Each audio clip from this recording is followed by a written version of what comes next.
آج کی میری ریسیپی ہے افغانی نان بریڈ۔ گھر پر آپ آسانی سے بنا تندور کے توے پہ افغانی نان بریڈ بنا سکتے ہیں، اور ساتھ ساتھ آپ کو یہ بھی بتاتی چلتی ہوں کہ یہ مشہور کیسے ہوئے۔ تو کہانی شروع کرتے ہیں۔ صبح کے دھندلکے میں وہ عورت تندور کے سامنے بیٹھی تھی۔ ٹوٹا ہوا تندور، چہرے پر صدیوں کی تھکن، آنکھوں میں حالی پن اور ہاتھوں میں آٹے کا نرم پیرا۔ نام کسی کو معلوم نہ تھا، سب اسے نان والی ہی بی بی کہتے تھے۔ کابل کے ایک پرانے محلے میں وہ برسوں سے ایک چھوٹے سے کمرے میں رہتی تھی، تنہا، خاموش، مگر نان بناتے ہوئے اس کے ہاتھوں میں ایسی روانی ہوتی کہ دیکھنے والے پل بھر کو رک جاتے۔ لوگ کہتے تھے وہ کبھی بہت خوشحال تھی، شوہر کے ساتھ ہنستی، باتیں کرتی، مہمانوں کو نان اور گوشت سے بھرے دسترخوان پر بٹھاتی۔ لیکن پھر جنگ آئی، شوہر لوٹا نہیں، بیٹا بچھڑ گیا، اور باقی رہ گئی صرف خاموشی اور نان بنانے کی عادت۔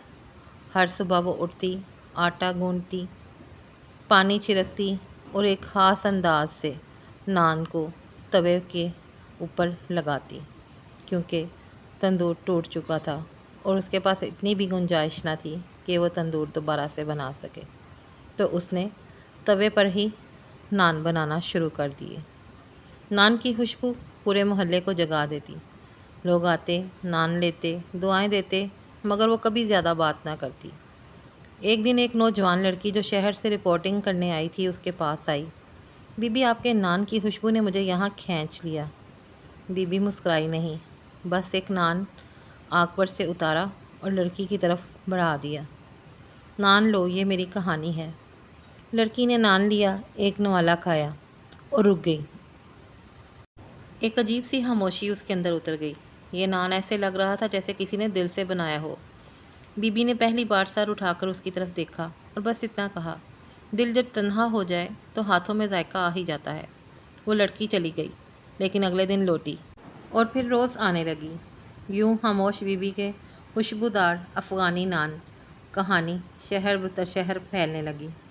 آج اگر آپ یہ نان بنتے دیکھ رہے ہیں تو یاد رکھیں، یہ صرف آٹا، نمک اور پانی نہیں، یہ تنہائی، صبر اور خاموشی اور محبت کا ذائقہ ہے۔ نان والی بی بی اب نہیں رہی، مگر اس کی خوشبو ہر نان میں زندہ ہے، اور افغانی نان بہت ہی مشہور ہو چکے ہیں۔ امید کرتی ہوں آپ کو میری آج کی سٹوری اور ریسیپی پسند آئی ہوگی، ساتھ ساتھ آپ کو نان کی ریسیپی بھی دکھائی ہے۔ آپ گھر پر آسانی سے توے پہ مزیدار اسی طرح خوشبودار افغانی نان بنا سکتے ہیں۔ نیو آنے والوں سے ہمیشہ کی طرح ریکویسٹ کروں گی، چینل کو سبسکرائب کرنا مت بھولیں، ویڈیو کو لائک کریں، شیئر کریں، پیارا سا کمنٹ کریں۔ انشاءاللہ نیکسٹ ویڈیو میں کسی اچھی سی سٹوری کے ساتھ، ریسیپی کے ساتھ، شیئرنگ کے ساتھ آپ سے ملاقات ہوگی۔ اس وقت ہمارے ملکوں میں بھی جنگ کا ماحول چل رہا ہے، اللہ تعالیٰ سے دعا ہے کہ یہ خطرہ ٹل جائے، امن و امان اور سلامتی والی زندگی ہو سب کی، آمین۔ اللہ حافظ۔